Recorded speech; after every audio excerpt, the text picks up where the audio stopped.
0. Hi everyone, welcome to the session of our web series, Fireside Chat with Champions, in which we interview global business leaders, asking them crowdsourced questions relevant to the biggest challenge we face today. Today we have with us a very special guest, Dr. Wyn Ellis. He is Executive Director of Sustainable Rice Platform at United Nations Environment Programme. Dr. Ellis is a coordinator of the Sustainable Rice Platform, a member-based global initiative covered by UNEP and International Rice Research Institute. SRP work with stakeholders in public and private sectors, research and non-profit organizations to develop practical guidelines, standards, and incentive mechanisms to promote smallholder adoption of sustainable best practices. Dr. Ellis has 34 years experience as a consultant, researcher, and project manager working with bilateral and multilateral development partners, governments, academia, the private sector, and NGOs in Asia and Africa. Most of his career has been in covering diverse fields related to sustainable development, including organic agriculture, aquaculture, food security, certification, crop protection, and innovation systems. With a PhD from Chulalongkorn University in Thailand, he has authored a number of academic publications and book chapters and served on editorial board of several international journals. Thanks, Dr. Ellis, for accepting our invitation. I would request you to let our viewers know a little bit more about your current interest and activity. The floor is yours, sir.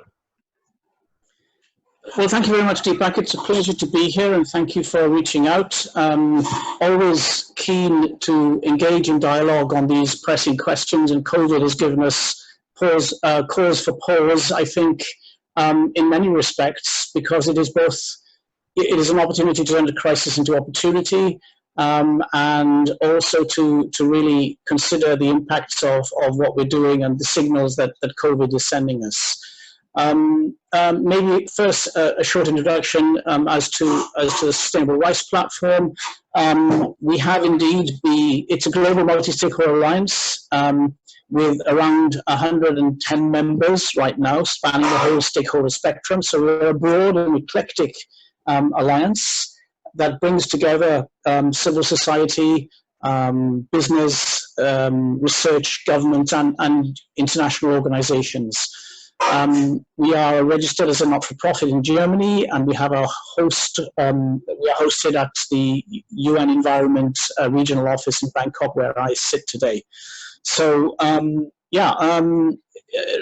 our mandate is to transform the global rice sector on the basis that global food security and nutritional security in the future really must, if we're going to have an impact in those areas, rice is critical to our future food security and nutritional security. So we developed in 2015 the world's very first rice sustainability standard, the very first voluntary sustainability standard for rice, on the basis that a lot of other crops had attracted considerable scrutiny, but had not nearly the same kind of environmental and climate change impact that rice has. And also, rice is not just a victim of climate change, a cause of climate change, it's also a victim. So with all these sustainability challenges, how could we feed a projected 25%, how could we supply a projected 25% increase in supply, in demand by 2050 on a diminishing land and resource base? And so this was the fundamental question around which SRP was established, and indeed and on which the standard was premised. Now, we learned also from other standards, and it's important to look at the background a little bit. So I wanted to explain that, many voluntary standards have been critiqued for marginalizing smaller producers who cannot meet the compliance burdens. So what we've done is to set the bar a little lower so that, we are an inclusive standard. We focus on improvement and upon impact.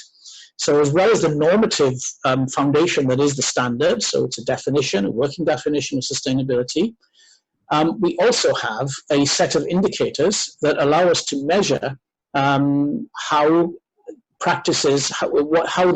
the new practices impact on environment, on social aspects, and on climate, as well as the usual, production parameters.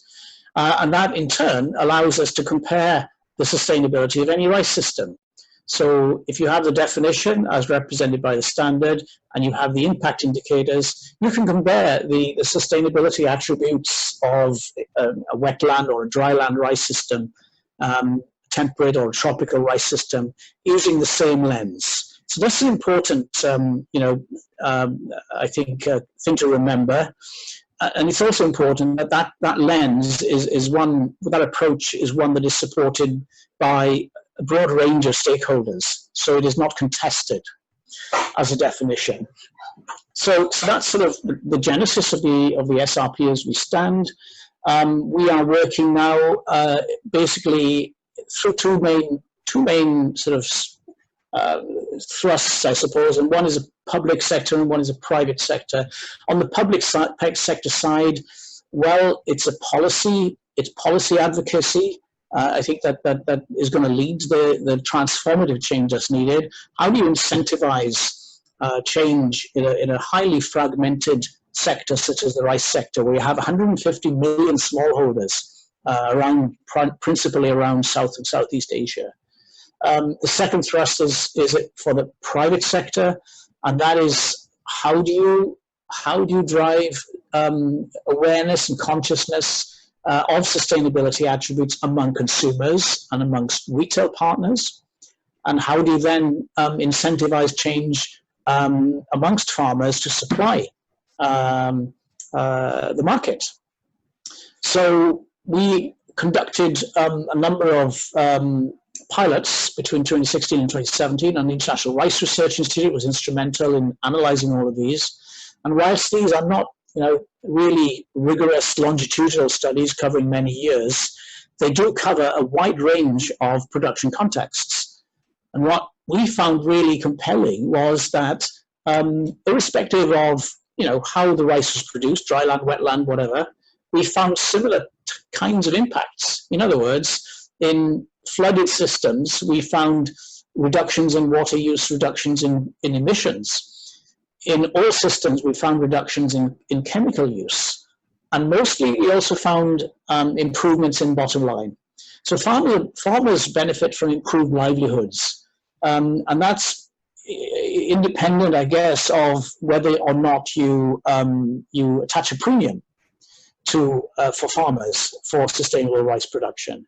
And that's important because premiums are inherently unstable, they distort markets, and we didn't want to go down that road where, you're pretty much dependent upon the level of premiums and you're tying the level of premiums to adoption rates. If, on the other hand, farmers see from peer-to-peer observation that they are, they're seeing, a net gain in take-home disposable income through adoption of SRP, that is a far more, compelling proposition in my view, and far more scalable. So our task is to demonstrate proof of concept, which I think we've largely done, and then to partner with other organizations to drive scale. So our aim here is not just to attempt to do everything ourselves and to transform the global rice sector through the Sustainable Rice Platform itself and its members. This is a big job. It's a very big, challenging job, and it requires us to actually get the SRP agenda instilled into the programs and approaches of large scaling partners like the development banks and also the financial institutions. So let me, one more thing. We are about to launch our assurance program, which will actually allow sustainable rice to be marketed on the shelves, on the supermarket shelves. So this is an important moment for us in the coming months as we bring sustainable rice into broader consumer consciousness and start to raise the level of attention that we're getting from downstream partners. Right. That's awesome work you are doing for humanity, because that's very critical, because amount of greenhouse gases as well as usage of the important resource that is water in growing rice, if that can be reduced, it would be win-win situation for everyone. So doctor, that brings us to another question that actually we would like to understand from you, that we are seeing that the food security has been a big challenge as usual, but it has increased manifold because of reduction in the incomes of the people because of the COVID and the lockdown post that. How do you see overall post COVID the food security taken care of, or do you think that it is going to become a grimmer problem going forward, and how the work you are doing is going to impact that in certain way? I think, as I've said publicly, that COVID is just a signal. It's a demonstration of what's to come. Really, it's a small harbinger of what climate change has in store for us in the future. It's perhaps a tipping point for sure.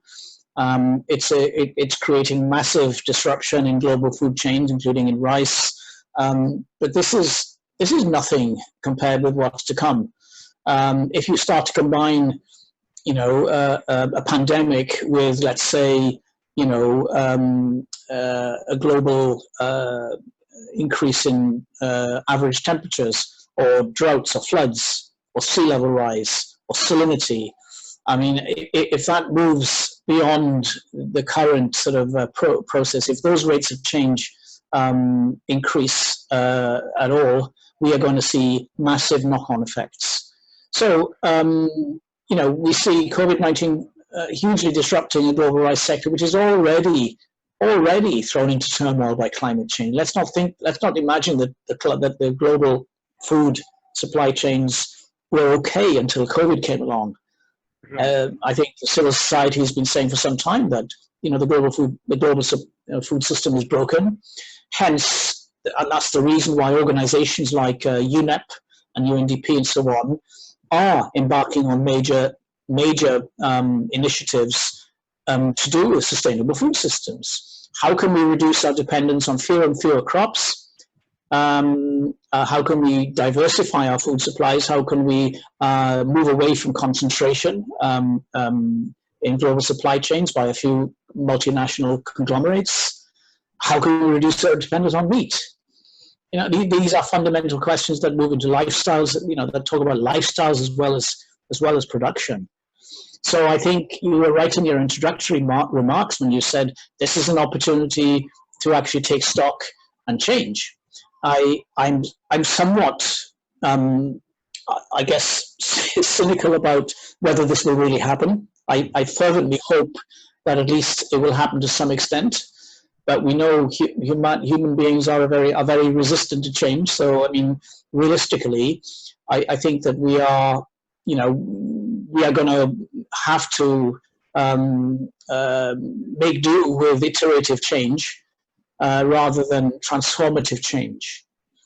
So what we see in the rice trade, from my perspective, and from the commercial organizations within my organization, they're telling me that what with caps on exports, either bans or quotas, in many exporting countries to secure their own food supplies, including China, and then price caps in importing countries, in some African countries, making imports of higher priced rice non-viable.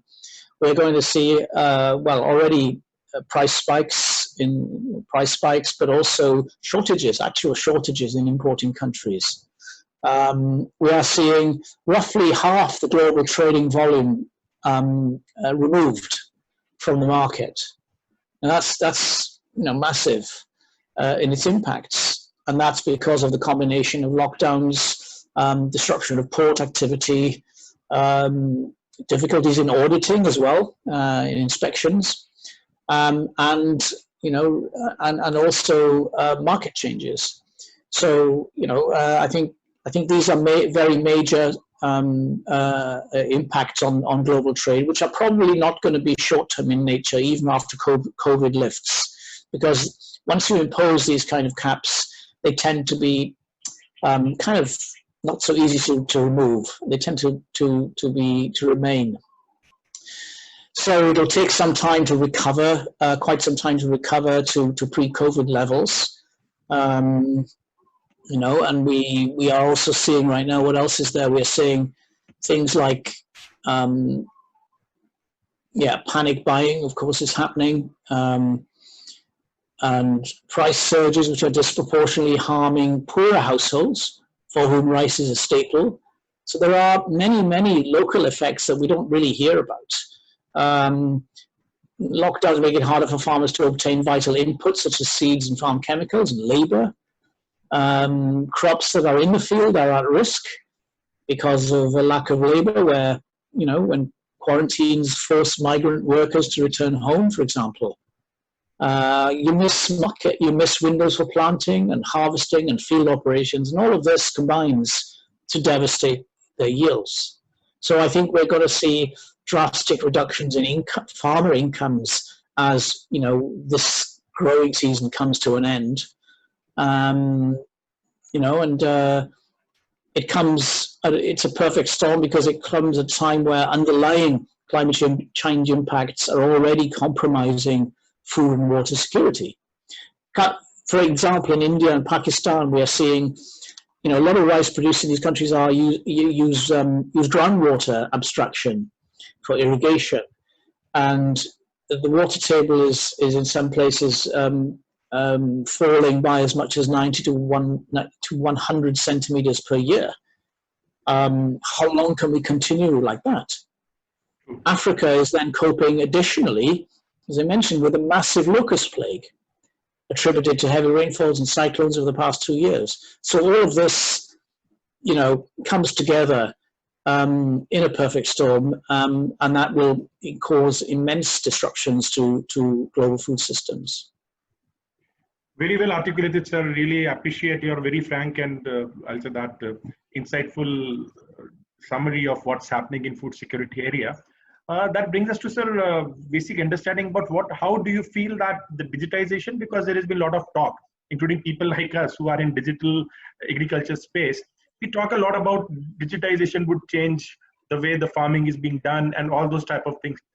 In your view, how do you see that the impact of digital technologies, and in case you see any specific technologies which would be having a far more positive impact than other technologies in agriculture? So how do you see the digital agriculture going forward, sir? I think it's a fascinating topic, and I've worked in innovation for a long time, and so I'm very interested in convergence as a driver of innovation. And what we're seeing today is some amazing changes and fascinating changes and solutions coming together from convergence of GIS technologies, CubeSats that give us incredible resolution and enable us to do some very quantitative assessments of what's happening on the ground, that we could not do yesterday. So, and also, of course, the fall in cost of computing and our vastly increased computing capability have made a lot of things possible that were not possible yesterday. So, the technical possibilities I see are endless. I think, somewhat cautious in asserting that digitization is the solution. I mean, such assertions have always been proven false in the past. Such optimism has proved to be kind of irrational in the past, let's say, when it comes to technology. Yes, they've taken things forward, but as we move along, we find, oh gosh, there's a problem. And in terms of particular social impacts, and we've seen, the impacts of innovation, unintended consequences of innovation, littering the fields of development, from mechanization causing unemployment to disruption of social structures. There was a very interesting commentary in one of the Bangkok newspapers recently, because the Thai government is very interested to promote smart farming, and that is, of course, really the flavor of the day at the moment around the world. And obviously it's a fantastic and important development where you see a rural exodus of labor. Therefore, mechanizing and automating many tasks in the field is going to be essential if we're going to continue to farm. At the same time, small villages in the northeast of Thailand were saying, well, smart farming has been okay, but in the past we used to do sharecropping. In other words, the whole village used to stagger planting so that the whole of the village labor supply could be used efficiently. First we harvest, or first we sow or transplant the one farmer's crop, and then you can move on week by week to transplant succeeding crops. So farm operations are staggered to ensure efficiency of the available community labor. That result of that, of course, is that harvesting is also staggered, and that ensures that you don't get a glut. And that improves the collective bargaining power of the community. So all of these collective activities increase community cohesion in other areas. Now, smart farming comes along.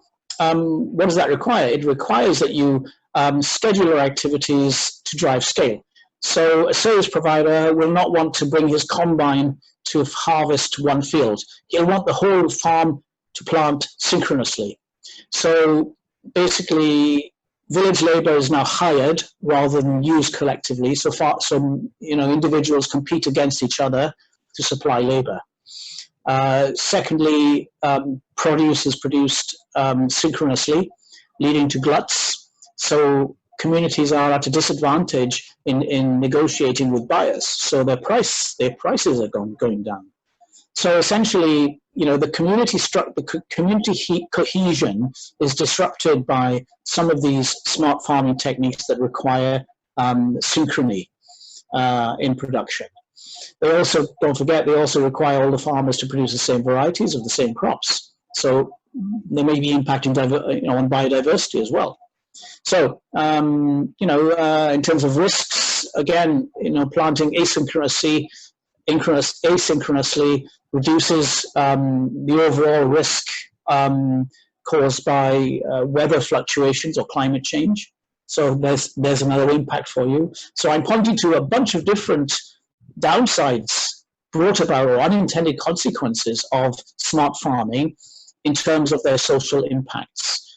Now, I'm a big supporter of smart farming. I think it has a really, really important role to play, but it needs to be implemented intelligently with eyes open to try to ensure that in rural settings like we're talking about in northeast Thailand, you can mitigate the social impacts and the risks associated with larger scale production, synchronous planting, and use of single varieties.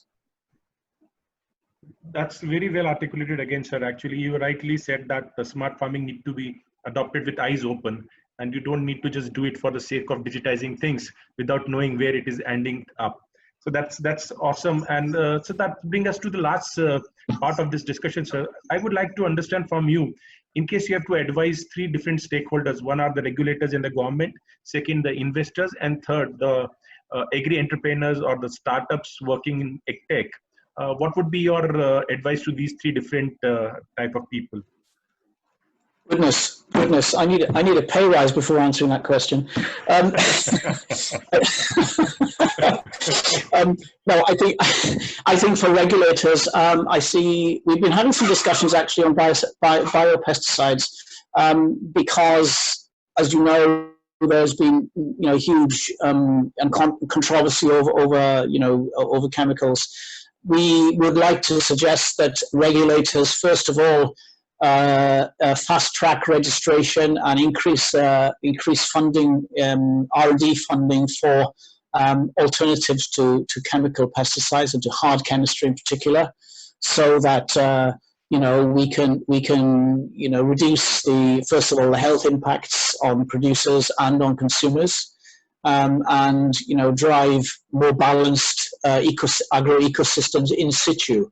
So reducing the use of hard chemistry will result in more robust agro ecosystems, and fast tracking the registration of biopesticides will be a really important step in that direction. Right now, biopesticides have to cross the same bars and take the same amount of time as the hardest chemistry, and that doesn't seem to sit well it defies logic that, you know, biological projects which are inherently safe should be treated in the same way with the same degree of caution as really, really hard old chemistry.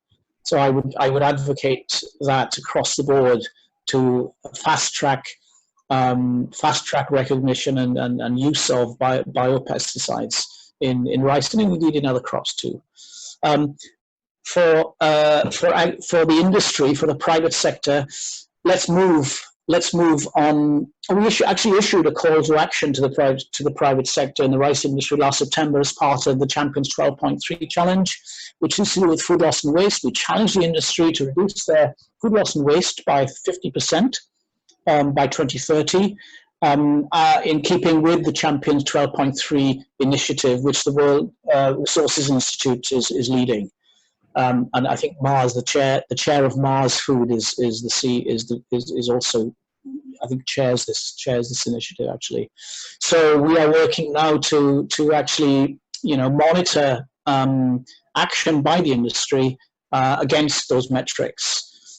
So ask me in 2030, and I'll tell you how well we did.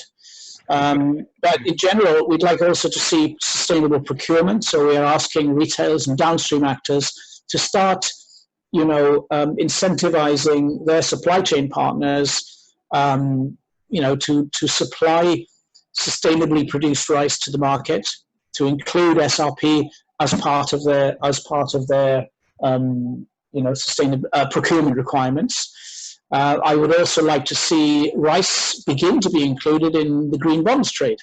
So to the financial community, which has completely ignored rice in the green bonds market, as you know, the green bonds market is saturated with liquidity in all kinds of crops, but not rice. So we're having an ongoing discussion right now on financing sustainable rice. We are looking at an instrument or two, probably a green bond, but also a trust fund that could use the SRP standard as the normative basis, you know, as a robust sort of authenticator for investments, if you like, in rice as part of the green bond market.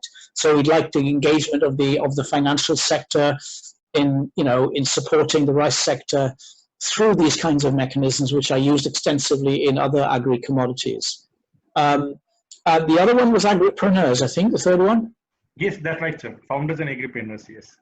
Okay. So for agripreneurs, well, we think it is in their own interest, and let's set aside macroeconomic interests. That we're all, you know, from a UN standpoint, we're interested in climate change, particularly in ecosystems and this sort of thing. And these are important, of course, but they're not really that important to a farmer. What's important to the farmer is that he feeds his family, you know, in the next season. So economic incentives need to be created for farmers.